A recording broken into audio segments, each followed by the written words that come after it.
Chapter 17, Choosing Sides. I became interested in politics in my U.S. history class during my junior year. Miss Kellogg, the teacher, required our class to follow the 1960 presidential campaign. She talked about Vice President Richard Nixon and Senator John F. Kennedy as though she knew them personally. It's your responsibility as citizens to be informed about what's happening in politics, she said often. Our democracy depends on it. Few students shared her enthusiasm. I paid close attention because I was interested and because I wanted Miss Kellogg and my classmates to think I was an American citizen. One of her class assignments was for us to ask our parents their opinion on politics and the presidential campaign. Papa, who was in one of his bad moods, did not want to talk about it, but Mama finally convinced him. I don't know much, Papa said. I didn't go to school, but I can tell you that in Mexico, the rich have all the power. They choose the president, not the people. They tell us we have a vote, but it means nothing. But here it's different, I said. This is a democracy. That's what they say, but I believe the rich rule here too, he said. And the rich don't care about poor people. How do you know? I asked, forgetting that Papa did not like us to question him. He gave me a stern look. Because I've lived many years, he responded in a harsh tone of voice. His lips were thin and pale. I have seen it with my own eyes, he added. He got up from the table and went into his room and slammed the door. Mama looked at me and shook her head. Do you agree with him? I asked. Not completely, she responded, glancing at Papa's room. I think he's right about the government in Mexico, but in this country, she hesitated for a moment and continued, I heard on the radio that Kennedy will help poor people. So you're in favor of the Democratic Party, I said. I'm in favor of Kennedy, that's all I know, she said. If he gets elected, he'll help people like us, I thought. At that moment, I decided to be for Kennedy and on the Democratic Party from then on.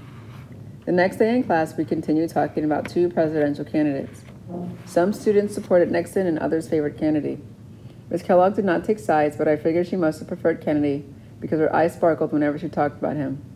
Besides, I could not imagine her supporting the candidate, but I could not imagine her not supporting the candidate who wanted to aid the poor. When I found out that Kennedy came from a wealthy family, I knew for sure that Papa was wrong about the rich, but I never said anything to him. I knew better.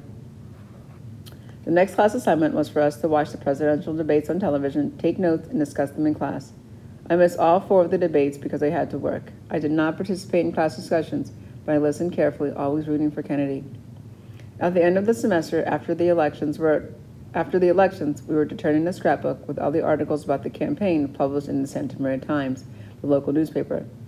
We did not get the paper at home, so at work, every day I picked up the discarded newspaper from the day before and took it home, piled it in the shed next to our barrack. I spent one Saturday evening putting the scrapbook together. I brought out the stacks of papers and placed them on the kitchen table. Roberto sat next to me, helping me clip articles. Mama ironed while she listened to the Spanish radio station.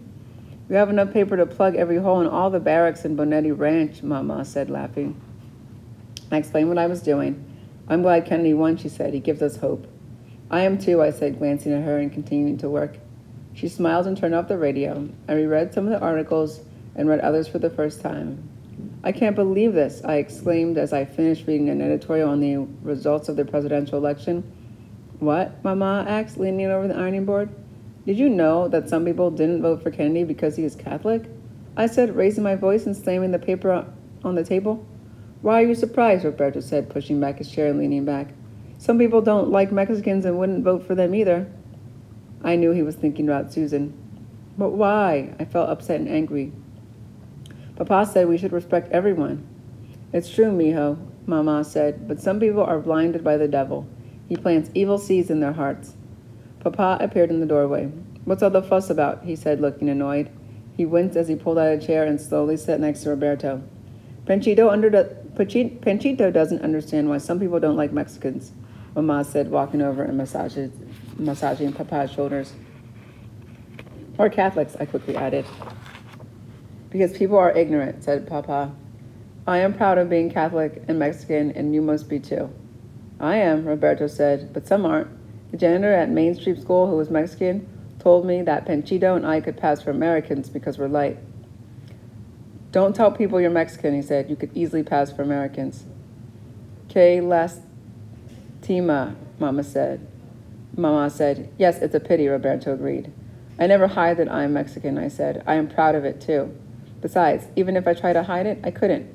My accent gives me away. My friends tell me they can cut a knife with it. They can cut it with a knife. A knife? You need a machete, Roberto said. We all laughed. It was late in the evening when I finally finished reading and pasting the last article. Everyone had gone to bed. I reread the editorial and thought of Susan and Peggy and became angry again. I felt like shredding it. I closed the scrapbook and went to bed. I had a hard time falling asleep.